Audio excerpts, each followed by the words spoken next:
இப்ப எங்களுக்கெல்லாம் நாங்க ட்ரை பண்ணும்போது சார் நெறைய காம்படிஷன்ஸ். இப்ப எல்லாருமே ஆக்டர் ஆகணும்னு ஆசைப்படுறாங்க. ஹீரோ இல்ல ஆகணும்னு அப்பவும் அப்படிதான் இருந்தது. பட் ஆனா அப்படியா? இப்போ வந்து உங்களுக்கு பிளாட்ஃபார்ம்ஸ் நெறைய இருக்கு. அதிகமா இருக்குது. அதிகமா இருக்கிறதுனால உங்களுக்கு ரொம்ப ஈஸியா நீங்க வந்து டிவில தான் வந்து ஒரு செலிபிரிட்டி ஆகணுன்ற அவசியம் இல்ல. நெறைய அன்னைக்கு வந்து ஆப்ஷன்ஸ் ரொம்ப கம்மி. இதே மாரி ஆசைகள் எல்லாருக்குமே இருந்தது. நான் என் கூட நெறைய பேர் முயற்சி பண்ணவங்கலாம் இருக்காங்க எனக்கு தெரியும். ம். ஆ திறமைசாலிகளும் இருக்காங்க. பட் ஆனா அவங்களுக்கெல்லாம் பெருசா வந்து வாய்ப்பு கிடைக்கல. ஷைன் ஆகல. ஆனா இன்னைக்கு பிளாட்ஃபார்ம்ஸ் கம்மி. நீங்க டிவில தான் வந்து உங்களோட டேலண்ட் வந்து ப்ரூவ் பண்ணணுங்கிற அவசியம் கிடையாது. ம், ம். இன்ஸ்டால பண்ணலாம், யூடியூப்ல பண்ணலாம். உங்களுக்கு என்ன தெரியுமோ, உங்ககிட்ட குடுக்கறதுக்கு கன்டென்ட் இருந்தா, நீங்க அதுக்கேத்த மாரி ஒரு பிளாட்ஃபார்ம சூஸ் பண்ணி அதுல போய் நீங்க வந்து எஸ்டாப்லிஷ் ஆயிடலாம். ம். உங்களுக்கு ஸ்கூலிங் டைம்லயே கிடைச்சதுன்னு சொன்னீங்க. அவ்வளோ ஸ்கூலிங் இல்ல. ஸ்கூலிங் முடிச்சு அந்த கொஞ்ச நாள்ல. ஆமா.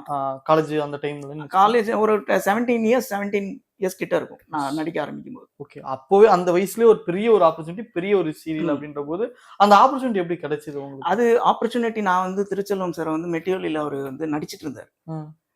அப்போ அசோசியேட் டைரக்டராவும் இருந்தாருங்க. நடிச்சுட்டும் இருந்தாரு.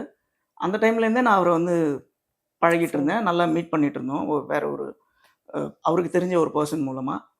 வாய்ப்பு கேட்டுட்டு இருந்தேன் மெட்டியோலிலேயே கூட. அப்ப கிடைக்கல எனக்கு. அதுக்கப்புறம் அவரு ஒரு தனி ப்ராஜெக்ட் ஒண்ணு பண்றேன் வந்து பாருங்க விகடனுக்கு அப்படின்னு சொன்னாரு. நான் போய் பார்த்தேன். அப்போ எதேர்ச்சியா நடந்தது தான் அது. ஓகே.